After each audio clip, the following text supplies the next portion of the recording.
Okay,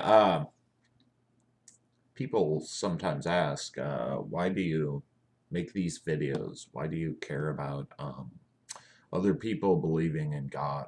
I mean, what harm does it do to you?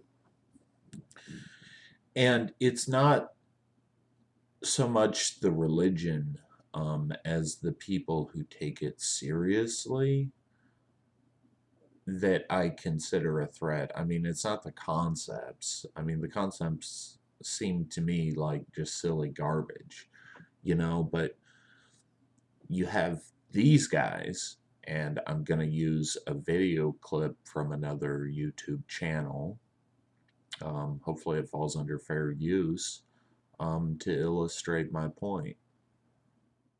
ChurchMilitant.tv exists for one reason and one reason only: to help save souls. And we begin with some basic assumptions that run totally contrary to prevailing popular mindsets. We believe in absolute truth and the absolute morality necessitated by that absolute truth. We believe that while Almighty God is the source of truth, is in fact truth itself, that He veiled Himself in flesh in human history 2,000 years ago and suffered and died to offer mankind salvation. To that end, He established a church, one church, with Himself as the invisible head and St. Peter and his successors as the visible head. He did so that His message of truth would be available to all men at all times until His return on the clouds of heaven, when He finally draws down the curtain on human history. As such, since it speaks for Him, the church cannot err in her teachings because He protects her. This collection, so to speak, of divinely protected and assured and guaranteed teachings is given to us by the magisterium of the Catholic Church. The word magisterium coming from the Latin magister, meaning teacher. The purpose of these teachings is to assist us in knowing and understanding God and His plan and His plan for us, and thereby help us in making the correct moral choices and living a life of holiness and growing in sanctity. This is accomplished first and foremost through the grace from the sacraments, especially in the common life of Catholics in frequent participation in confession and Holy Communion. Faithful reception of these sacraments keeps us, or helps to keep us, in a state of grace, which is, so to say, in a condition where we enjoy the indwelling of the Most Holy Trinity, in preparation for that same life, but perfected in eternity. As such, we are prepared to do battle against the forces of darkness, namely the kingdom of hell and Satan, which hates humanity because we are God's most precious and beloved creatures. As the Old Testament says of God, "It is my delight to strive with the sons of men." So, as you can tell from watching that, they think they have a corner on the absolute truth. So that means since they have the absolute truth, they can make decisions for me concerning my spiritual like saving my soul. They can work towards saving my soul. Part of that is regulations and laws and other things that will restrict my freedom as an individual. You'll notice in there they said there's one church. They're not tolerant of other churches. They're not tolerant of Protestants. They're not tolerant of Hindus, of Buddhists. They have the absolute truth, as they said.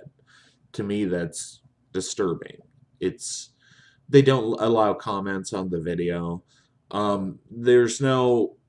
There was nothing about scientific inquiry. There was nothing about freedom of the individual to make their own choices. It was, oh, we have the truth. God is the actual head of our church. The Pope is just the visible head. Yeah, I mean, think about what they're saying. We have the truth. We're fighting for souls. We're going to save the souls of the world, and then it gets worse. They go into actually it being a battle and their soldiers slaying dragons, which I'm loath to use too much of the video because I think it might trigger one of the bot detectors on YouTube, but I'm going to play another clip. Here you go. Imagine that. God came to earth to reveal the Father, and he established his church, what he called emphatically, my church, to continue the reality of that revelation until the end of time. That church is the one holy Catholic and Apostolic Church founded on Blessed Peter and his successors. And despite the many failings of its human members, it nevertheless remains the actual presence of Christ, his mystical body here on earth. Its role is to fight. Its charter is to attack and tear down the kingdom of Satan, the empire of lies and falsehood and heresies that so dominate the world today. In short, the mission of the church and her members is to slay dragons. It's why Pope Leo XIII said that Catholics are born for combat, and why we here at churchmilitant.tv have adopted that phrase as our guiding light and inspiration and motto. Catholics are indeed born for combat and commissioned to go out and slay dragons, and what manifestly glorious work it is. At the end of every day, every Catholic should return to his bed looking like this. In fact, this picture is the wallpaper on my desktop as a kind of not-so-subtle reminder for me personally. Now, I know when he says combat and slaying dragons and all that, he's not talking about actually attacking atheists or the irreligious or anything like that. He's not talking about opening fire on the Reason Rally or anything like that. I know he means it as spiritual warfare. However, you got to remember, this is the Catholic Church that waged the Crusades. At one time, they meant physical violence in pursuit of their religious goals. I mean, that's indisputable. So, and then he shows the picture of the Templars, which that was my capstone project in college. I did a paper on the Templars, particularly the end where Pope Boniface basically, due to the King of France, Philip the Fair, pressuring him, he basically held him hostage and made him turn over everything of the Templars in France to the king. So the Catholic Church actually betrayed those Templars, or at least the head of the Catholic Church did. So I find that kind of ironic, because if you're going to, I don't know. But anyways, let's watch a little bit more, and then I'll post some final comments, and then you can comment below if you'd like. Does one slay dragons in the world today? By realizing that their fiery breath is blasted into the minds of men in the form of corrupting thoughts. They burn the intellects of men by inflaming their passions, and in the process, men are set ablaze in a conflagration of sadness and misery and torture, which comes about as a direct consequence of their choices.